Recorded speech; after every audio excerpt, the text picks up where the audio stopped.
சொன்னதை செய்வோம், செய்வதை சொல்வோம் என்ற வாசகத்தை முன்னிறுத்தி தமிழரின் முன்னேற்ற பாதையை செதுக்கிடும் செயலாற்றிக் கொண்டிருக்கும் மாண்புமிகு முதலமைச்சர்களுக்கு முன்னேற்ற பாதையை செதுக்கிடும் நம்முடைய மாண்புமிகு முதலமைச்சர் அவர்களின் வழிகாட்டுதலின்படி சில முக்கிய அறிவிப்புகளை நான் இந்த மாமன்றத்தில் வெளியிட விரும்புகிறேன். கோவிட் பெருந்தொற்று பரவியிருந்த காலத்தில் தமிழ்நாடு அரசின் நிதிநிலையின் மீது ஏற்பட்ட பெருஞ்சுமை காரணமாக நிறுத்தி வைக்கப்பட்டிருந்த அரசு அலுவலருக்கான ஈட்டிய விடுப்பு சரண் செய்யும் நடைமுறையை மீண்டும் செயல்படுத்த வேண்டும் என அரசு அலுவலர்கள் மற்றும் ஆசிரியர்கள் தொடர்ந்து கோரிக்கைகளை முன்வைத்து வருகின்றனர். அவற்றை கனிவுடன் பரிசீலித்து மாண்புமிகு முதலமைச்சர் அவருடைய வழிகாட்டுதலின்படி அரசு அலுவலர்கள் மற்றும் ஆசிரியர்கள் ஈட்டிய விடுப்பு நாட்களில் 15 நாட்கள் வரை 1/4/2026 முதல் சரண் செய்து பணப்பலன் பெறுவதற்கான நடைமுறை மீண்டும் செயல்படுத்தப்படும். இதற்குரிய அரசாணைகள் விரைவில் பிறப்பிக்கப்படும். அரசு அலுவலர் நலன் காக்கும் இந்த அறிவிப்பின் மூலம் சுமார் 9 லட்சத்திற்கும் மேற்பட்ட அரசு அலுவலர்கள் மற்றும் ஆசிரியர்கள் பயன்பெறுவார்கள்.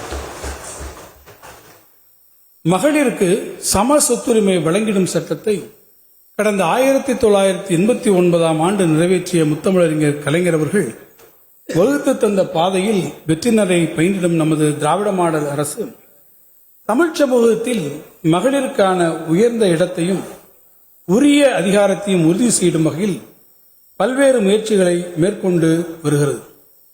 அதன் தொடர்ச்சியாக சமூகத்தில் மட்டுமின்றி அவரவர் குடும்பங்களிலும் மகளிருக்கான சம பங்கை உறுதி செய்திடும் வகையில் வரும் 1/4/2025 முதல் 10 லட்சம் ரூபாய் வரையிலான மதிப்புள்ள வீடு, மனை, விவசாய நிலம் உள்ளிட்ட அனைத்து அசையா சொத்துக்கள் பெண்கள் பெயரால் பதிவு செய்யப்பட்டால் அத்தகைய ஆவணங்களுக்கு பதிவு கட்டணம் 1% குறைக்கப்படும். தற்போது மேற்கொள்ளப்படும் பத்திரப்பதிவுகளில் 75% பதிவுகள் இந்த அறிவிப்பினால் பயன்பெற இயலும். இதன் மூலம் மகளிரின் சுயசார்பும் பொருளாதார சுதந்திரமும் மேலும் உயர்ந்திடும் என்று இந்த அரசு நம்புகிறது.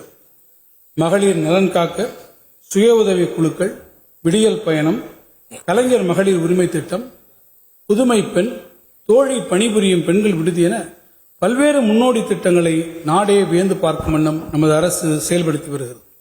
இதன் அடுத்த கட்டமாக தமிழ்நாட்டின் பொருளாதார வளர்ச்சியில் பெண்களின் பங்கு மேலும் அதிகரிக்க வேண்டும் என்ற நோக்கத்துடன் அடுத்து வரும் 5 ஆண்டுகளில் 1 லட்சம் மகளிரை தொழில் முனைவோராக உயர்த்திடும் பெருந்திட்டம் ஒன்று செயல்படுத்தப்படும். இத்திட்டத்தின் கீழ் 20% மானியத்துடன் 10 லட்சம் ரூபாய் வரை வங்கிக் கடன் பெற்று மகளிர் பல்வேறு தொழில்கள் தொடங்கிட உரிய திறன் மேம்பாட்டு பயிற்சிகள், விற்பனைக்கான ஆலோசனைகளும் வழங்கப்படும். 2025-26ஆம் ஆண்டில் இத்திட்டத்திற்கான மானிய நிதி உதவிக்கென 225 கோடி ரூபாய் ஒதுக்கப்படும். செயற்கை நுண்ணறிவு உலகெங்கும் பெரும் தாக்கத்தை உருவாக்கி வரும் இந்த வேளையில் நமது மாணவர்களின் தொழில்நுட்ப அறிவையும் அவர்களின் தனித்திறன் மேம்பாட்டு பயிற்சிகளையும் தொடர்ந்து வழங்கிட வேண்டிய வரலாற்று தேவை தற்போது எழுந்துள்ளது. அதை கவனமாக பரிசீலித்த நமது அரசு 4 வருடங்களுக்கு முன் மக்கள் மன்றத்தில் வழங்கிய வாக்குறுதியை நிறைவேற்றும் விதமாக தமிழ்நாட்டின் பல்வேறு கலை, அறிவியல், பொறியியல், வேளாண்மை மற்றும் மருத்துவம் உள்ளிட்ட அனைத்து கல்லூரிகளிலும் பயின்று வரும் மாணவர்களுக்கு உயர் தொழில்நுட்ப சாதனங்களை வழங்கிட திட்டமிட்டுள்ளது. முதல் கட்டமாக அடுத்த 2 ஆண்டுகளில் 20 லட்சம் கல்லூரி மாணவர்களுக்கு அவரவர் விருப்பத்தின் அடிப்படையில் ஒவ்வொருவருக்கும் கைக்கணினி அல்லது மடிக்கணினி வழங்கப்படும்.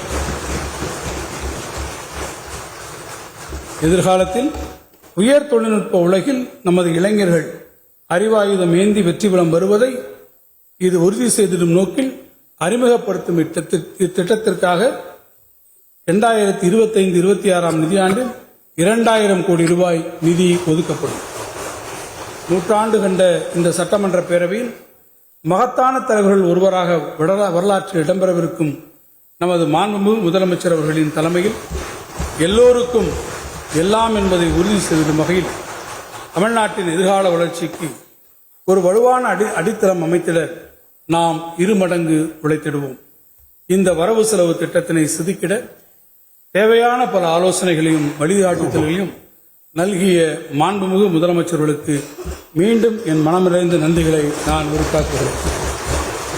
இந்த வரவு செலவு திட்டத்தை தயாரிப்பதற்கு அயராது உழைத்த நிதித்துறையின் முதன்மை செயலாளர் திரு தா. உதயச்சந்திரன் ஈயாப்பா அவர்களுக்கும் நிதித்துறையின் பிற அலுவலர்களுக்கும் எனது மனமார்ந்த நன்றியையும் பாராட்டையும் தெரிவித்துக் கொள்கிறேன்.